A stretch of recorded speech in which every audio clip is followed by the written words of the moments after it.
surface area increases.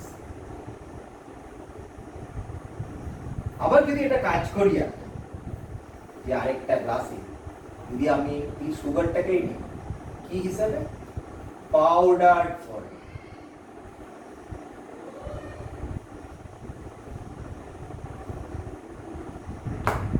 Surface area আরো বেশি, তাহলে এই ক্ষেত্রে রিঅ্যাকশনটা অনেক তাড়াতাড়ি চিনিটা জলে গুলে যাবে এক্ষেত্রে।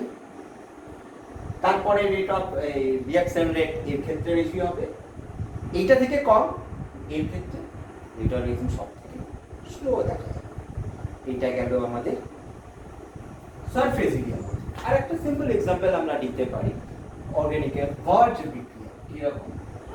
অ্যালকিল হ্যালাইডে সোডিয়াম নেওয়া হয়, ইথার মিডিয়াম করা হয়, ইথার মিডিয়াম উৎপন্ন হয় অ্যালকিন। এই সোডিয়ামটা যদি আমরা অনেক ছোট ছোট ছোট ছোট করে যদি এই সোডিয়ামটা আমরা এই ভার্জ বিক্রিয়া মিডিয়ামে অ্যাড করি তাহলে rate of reaction of formation of alkane is very much faster than that of the previous one. যদি সোডিয়ামটা বড় ফর্মে। এটা গেল 3 নম্বর পয়েন্ট। নেক্সট আমরা আলোচনা করব পয়েন্ট নাম্বার 4।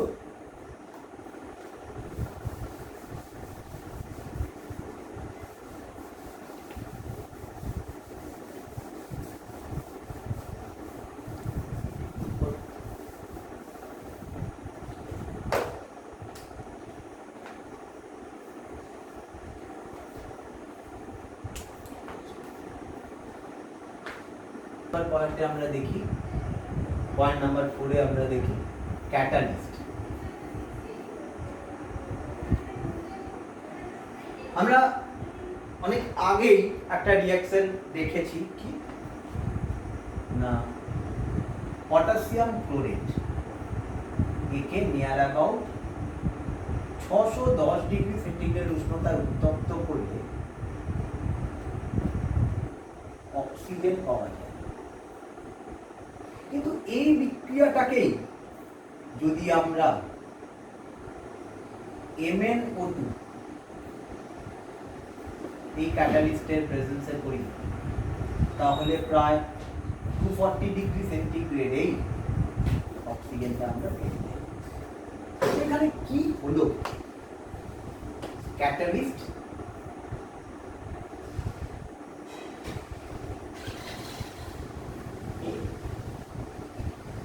স্পিডস আপ, অনেক অনেক ক্ষেত্রে ডাউনও করে the rate of reaction by setting an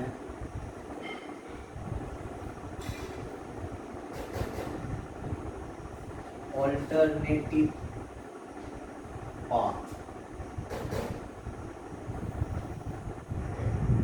with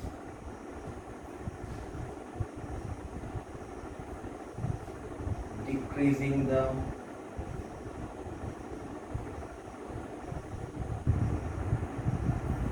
activation energy of reactant. Graphically plot করি।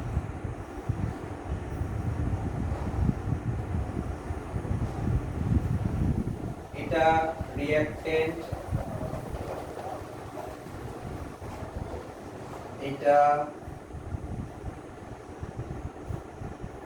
Progress of reaction, progress of reaction, এটা প্রোডাক্ট। দেখা যাচ্ছে এখানে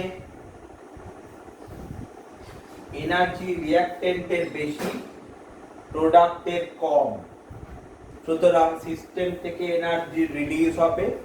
তাই আমরা এই বিক্রিয়াটাকে বলতে পারি এক্সোথার্মিক রিঅ্যাকশন। এক্সোথার্মিক রিঅ্যাকশন এখানে রিঅ্যাকট্যান্ট থেকে প্রোডাক্ট এমনি সোজাসুজি চলে আসে না। কি হয় না রিঅ্যাক্টেন্টকে একটা সার্টেন এনার্জি ব্যারিয়ার থাকে প্রত্যেকে এই অবস্থাটায় আসে। এই অবস্থাটাকে আমরা বলি ট্রানজিশন স্টেট। রিঅ্যাক্টেন্টের একটা নির্দিষ্ট এনার্জি থাকে, আর এই ট্রানজিশন স্টেটে যাওয়ার জন্য তাকে যে পরিমাণ এনার্জি দিতে হয়, অর্থাৎ এই পরিমাণ এনার্জি দেওয়ার ফলে রিঅ্যাক্টেন্টটা বিক্রিয়া করতে পারে, এই পরিমাণ এনার্জিকে বলা হয় অ্যাক্টিভেশন এনার্জি। ক্যাটালিস্টের কাজ কি? কি করে ক্যাটালিস্ট? না ক্যাটালিস্ট করে পুরো রিঅ্যাকশনের পাথটাকেই বদলে দেয়, একটা নতুন পাথ সেট করে। কিরকম? এবং সেট করে কি দিয়ে? না রিঅ্যাক্টেন্টের যা এনার্জি ট্রানজিশন স্টেট পর্যন্ত যেতে তার যা এনার্জি লাগে তার পরিমাণটাকে অনেক কমিয়ে দেয়, অর্থাৎ অ্যাক্টিভেশন এনার্জিকে কমিয়ে দিয়ে একটা নতুন পাথ সেট করে। এই পাথটা হচ্ছে উইদাউট ক্যাটালিস্ট। আর যদি ক্যাটালিস্ট নিয়ে পাথ হয় কিরকম হবে?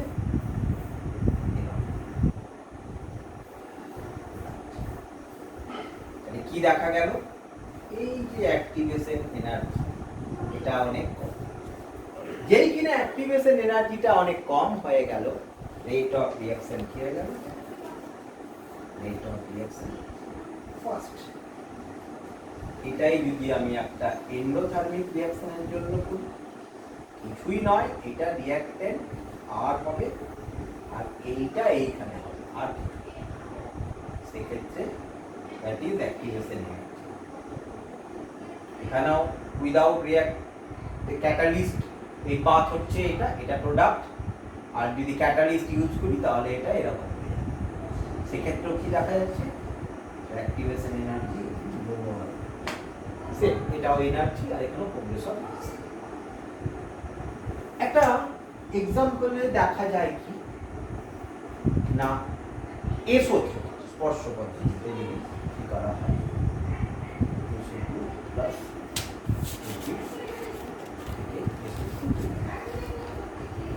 এখানে জেনারেল স্পর্শ পদ্ধতিতে সালফার ট্রাইঅক্সাইড যদি তৈরি হয়, এক্ষেত্রে রিঅ্যাকশনটার এখানে যা রেট অফ রিঅ্যাকশন হয়, যদি আমরা নাইট্রিক অক্সাইড একটা ক্যাটালিস্ট এখানে ইউজ করি, তাহলে দেখা যায় এর rate of reaction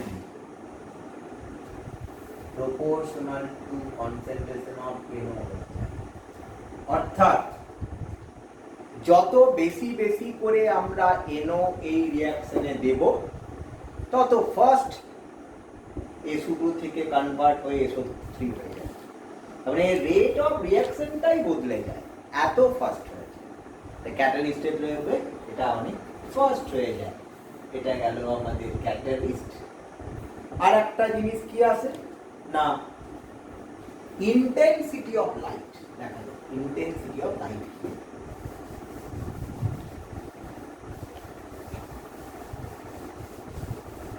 intensity of light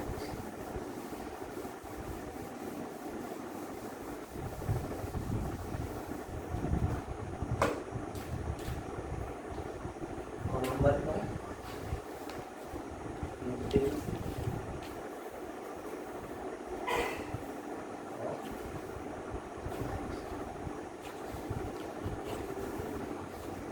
light হচ্ছে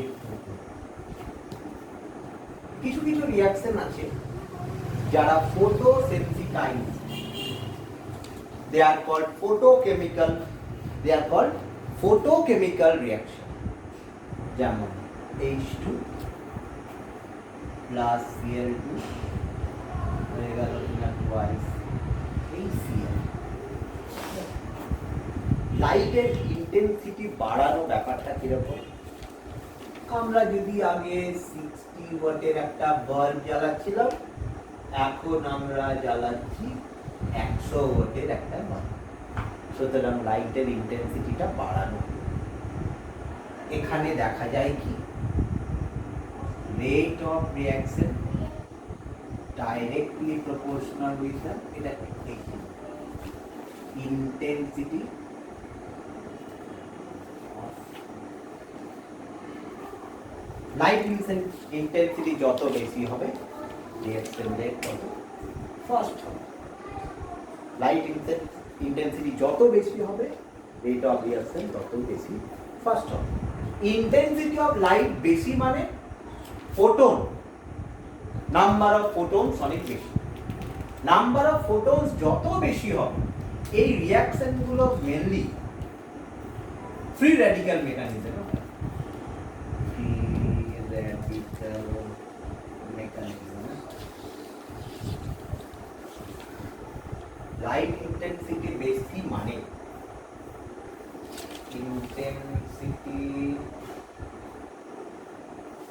intensity of light increases. That is, number of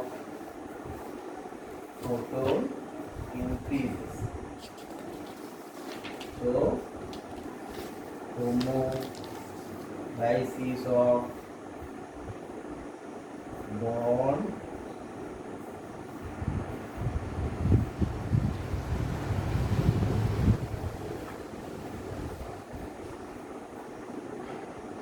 take place in faster rate. So, rate of reaction increase.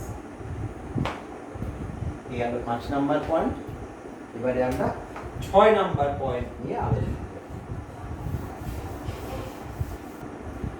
Next পয়েন্টে যাই ডাইইলেকট্রিক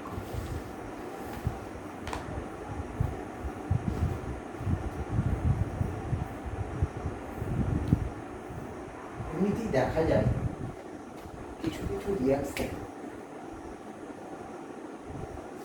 ওয়াটার দ্রাবকে ভালো হয় আবার দেখা যায় কিছু কিছু reaction organic solvent like carbon ডাইসালফাইডে ভালো হয় তো জলের ক্ষেত্রে যে সমস্ত বিক্রিয়াগুলো ভালো জলের ক্ষেত্রে ডাইইলেকট্রিক কনস্ট্যান্ট আমরা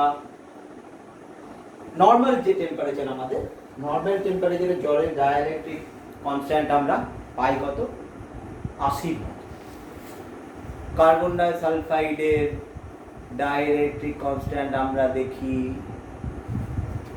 3 তাহলে ডাইইলেকট্রিক কনস্ট্যান্ট একটা বিক্রিয়ার হারকে বাড়িয়ে দেয় বা কমিয়ে দেয় যেমন একটা আমরা বিক্রিয়া লিখছি কি না sodium acetate CH3CONA plus CH3I CH3I এটা লিকুইড স্টেটে আছে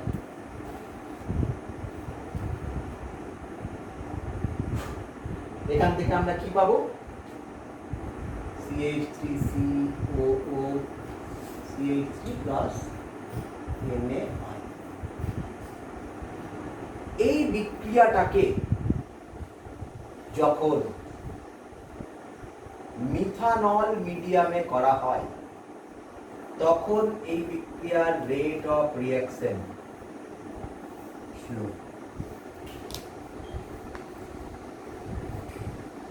আবার যখন এই বিক্রিয়াটাকে DMF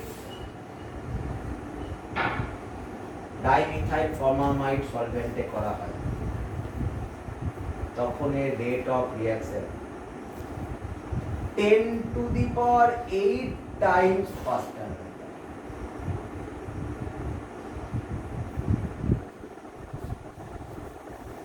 যদি আমরা মিথানলের ডাইইলেকট্রিক কনস্ট্যান্ট নিই মিথানলের ডাইইলেকট্রিক কনস্ট্যান্ট 33 ডাইইলেকট্রিক কনস্ট্যান্ট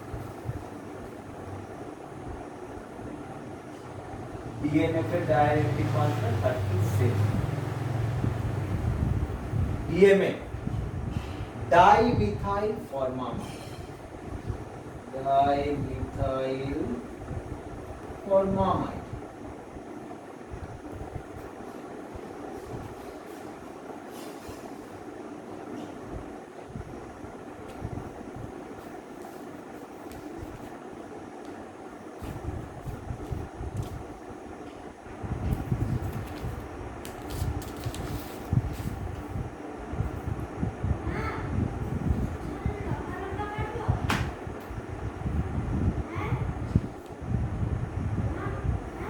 এটা হচ্ছে ডিএনএস এর স্ট্রাকচার।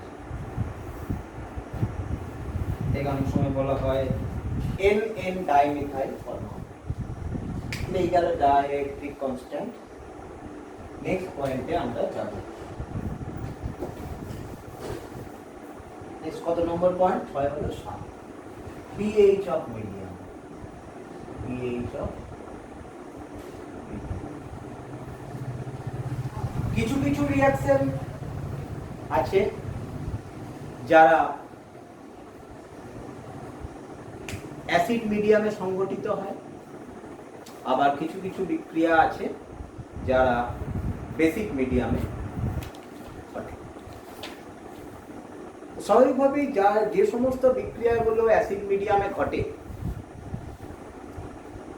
তার মানে রেট অফ রিঅ্যাকশন সেক্ষেত্রে H+ এর উপর ডিপেন্ড করে। তো আমরা যদি সেখানে দ্রবণের pH যদি কমিয়ে আনি, তার মানে দ্রবণে আমরা এক্সট্রা H+ দিয়ে দিই, রেট অফ রিঅ্যাকশন বেড়ে যাবে। ঠিক যে সমস্ত বিক্রিয়াগুলো আবার বেসিক মিডিয়ামে সম্পন্ন হয়, তাদের রেট অফ রিঅ্যাকশনের টার্মে রেট লতে রেট ইকুয়েশনে OH মাইনাস কনসেন্ট্রেশন চলে আসে। তাদের ক্ষেত্রে আবার pH-টা যদি আমরা বাড়িয়ে দিই, তাহলে রেট অফ রিঅ্যাকশন বেড়ে যাবে। দুটো ডিফারেন্ট মিডিয়ামের দুটো এক্সাম্পল আমরা নিচ্ছি, দেখা যাক কিরকম। একটা রিঅ্যাকশন আমরা লিখি, twice MnO4 minus manganate plus 8H plus 6I minus। এখানে তৈরি হয়ে যায় MnO2 twice manganese dioxide plus 4টে জল প্লাস I2 হয়ে যায় 3টে। এক্ষেত্রে দেখা যাচ্ছে rate of reaction proportional to H+ ion concentration. তাহলে pH যদি আমি বাড়িয়ে দিই, pH যদি বাড়াই, তার মানে H+ কনসেন্ট্রেশন বেড়ে গেল, রেট অফ রিঅ্যাকশন হয়ে গেছে। আরেকটা বিক্রিয়া নিই যেটা বেসিক মিডিয়ামে সম্পন্ন হয়, 4P plus 3OH minus plus CH2O হয়ে গেল কিনা ফসফিন PH3 plus 3H2O2। এখানে rate of reaction proportional to OH minus concentration। এখানে সরি, এর আগেরটাতে pH যদি আমরা ডিক্রিজ করি, তাহলে H+ আয়ন কনসেন্ট্রেশন বাড়বে, আগেরটা রেক্টিফাই। এক্ষেত্রে যদি আমরা pH-টা বাড়াই, তাহলে OH মাইনাস আয়ন কনসেন্ট্রেশনটা বাড়বে, রেট অফ রিঅ্যাকশন এই গেল আমাদের দুটো পয়েন্ট। আমাদের শেষ থেকে গেল হচ্ছে টেম্পারেচার এবং কনসেন্ট্রেশন। আমরা নেক্সট টেম্পারেচারটা নিয়ে আলোচনা করব। টেম্পারেচার জেনারেলি কি দেখা যায় না, যখন আমরা টেম্পারেচার বাড়িয়ে দিই, তখন বন্ড ব্রেকিং অনেক তাড়াতাড়ি হয়, বন্ড ব্রেকিং তাড়াতাড়ি হয়, আবার নাম্বার অফ কলিশনস অনেক বেড়ে যায়, তাহলে জেনারেলি দেখা যায় with the increase of temperature rate of reaction increases, এবং একটা চার্ট পাওয়া যায় কিরকম generally with 10 degree centigrade rise in temperature,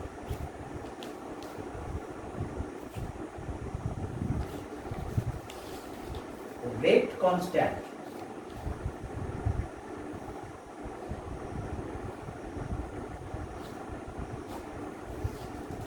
rises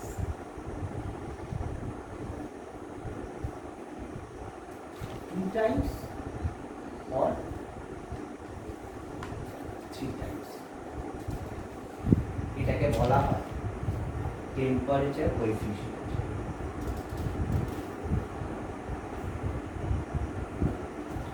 এটা আমরা পরে আরো ডিটেইলসে আলোচনা করব কি থেকে না আর্হেনিয়াস ইকুয়েশন থেকে।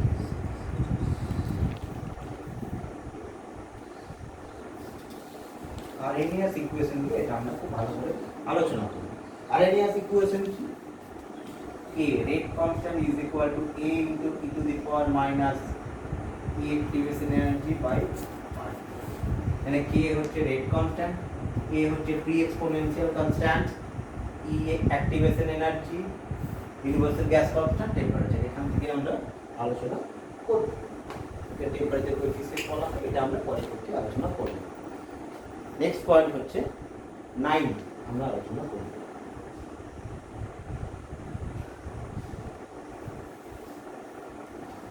নেক্সট এবং শেষ পয়েন্ট নিয়ে আমরা আলোচনা করছি, concentration of রিঅ্যাক্ট্যান্টস।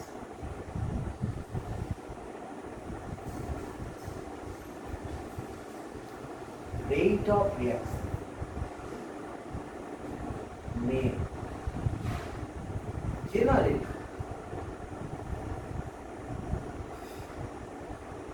increase with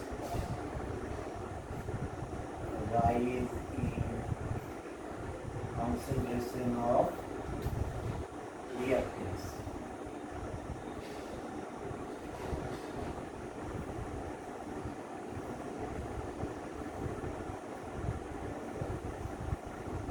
May decrease with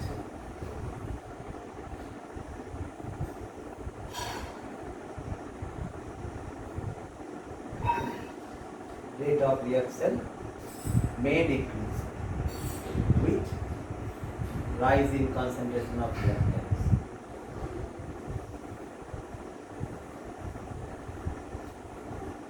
Remains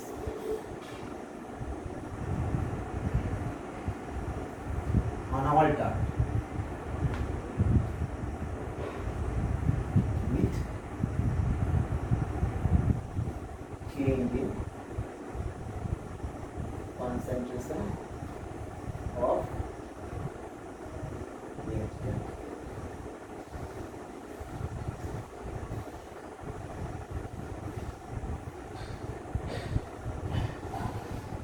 May change with production concentration. দেখা যাচ্ছে অনেকগুলো ধরনের হতে পারে, ঠিক আছে? এগুলো আমরা কি করে দেখব? এর পরবর্তী ভিডিওতে আমি তোমাদের জানাবো what is rate law and how rate of reaction depends on mainly reactant concentration. এগুলোর ক্ষেত্রে অনেক পাওয়ার আসবে, রেট ল গুলো থেকে আমরা অনেক কিছু জানতে পারবো, ঠিক আছে?